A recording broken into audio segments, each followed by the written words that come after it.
Welcome to Flash Fiction from Giant's Reach by Steve Cook.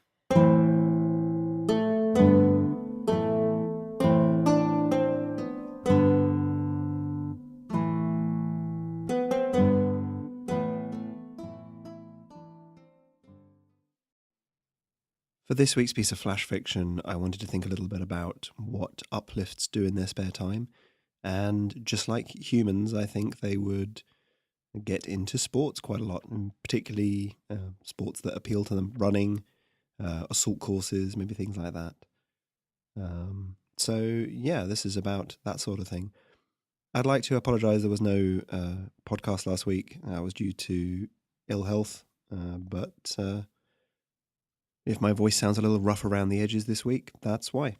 Enjoy! Take your marks.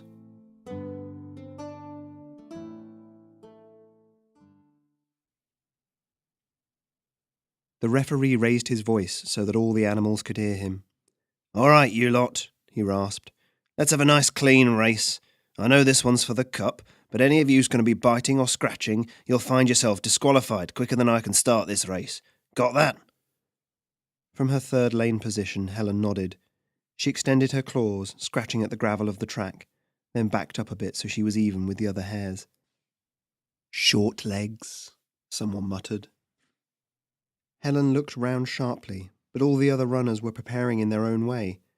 Big Jonk up in the first lane was stretching, legs extended far behind him. In the lane next to Helen bounced last year's winner, the grey and black Reginald. He gave her a polite nod as she appraised him. The others all seemed to be engrossed in their routine, so Helen got back to hers. She scooped a little of the gravel up and made sure to spread it liberally over her paws. Her ears twitched as it came again, this time from the left. "Short legs." She growled and spun around.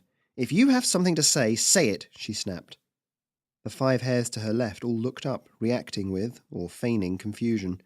The nearest one, Yarn, shrugged. "Only cowards hide in a crowd," Helen muttered, shaking her head. The race organiser, who she knew had heard nothing but occasional squeaks and her growl, looked from face to face and shrugged.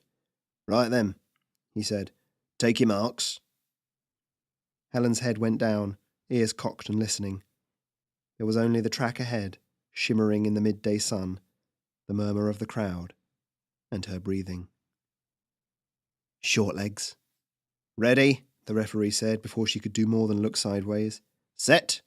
Go!" Helen powered forward, powerful back legs thrusting against the ground. Around her the others did the same, all of them suspended in the air for a fraction of a second as their initial lurch sent them forwards. Then her paws made contact, and the race was on. The first lap was almost a warm-up, none of them willing to expend the energy to do much more than keep the pace.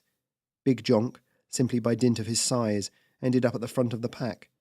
To go around him would require far more spent effort than was wise at this point. The second and third laps passed with little change, the yards turning to miles pounded underfoot. Slowly, but surely, Helen found herself pushed to the back of the pack. Ahead of her, the mottled fur of the others was like a solid wall. She kept her breathing steady, kept her stare forwards. Nothing else mattered, nothing else, except, "Short legs!" came the cry, but this time it came with the added sound of breathiness, of someone struggling to find the air. "Got you," Helen thought, and adrenaline surged through her. With a conscious effort she tamped it down, held onto it, squirreled it away for later. 5 laps, 6 laps, and there were no words now, nothing but heavy breathing, even from Helen. But she had reserves. She dug deep and kept moving. Her legs, yes, shorter than the others, if only by inches, beat a fearsome rhythm. Big Jonk was the first to fall behind her. Not because she had sped up, but because he was done.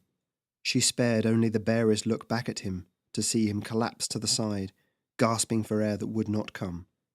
She passed another, and another, never changing her pace, until she was behind last year's champion. He was the same as her, breathing heavily, but it was measured. The world shrank down to just her and Reginald, just them, and the blue sky above, and the crowd to the side, and the last lap ahead of them. The bell rang, almost unheard by the racers, and yet Helen heard what was whispered over it. "Shortlegs!" came the cry. "Do it!"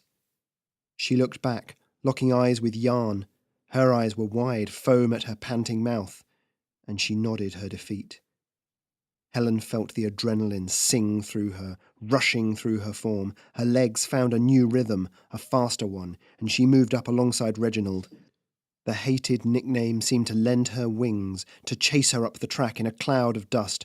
The beleaguered hare glanced sideways just once as she passed him, one final leap propelling her over the line, a mere nose ahead of him. And the crowd went wild. You've been listening to flash fiction written for my Patreon, Giant's Reach. If you'd like to become a supporter, go to patreon.com/Giant's Reach, where you can find more fiction just like this,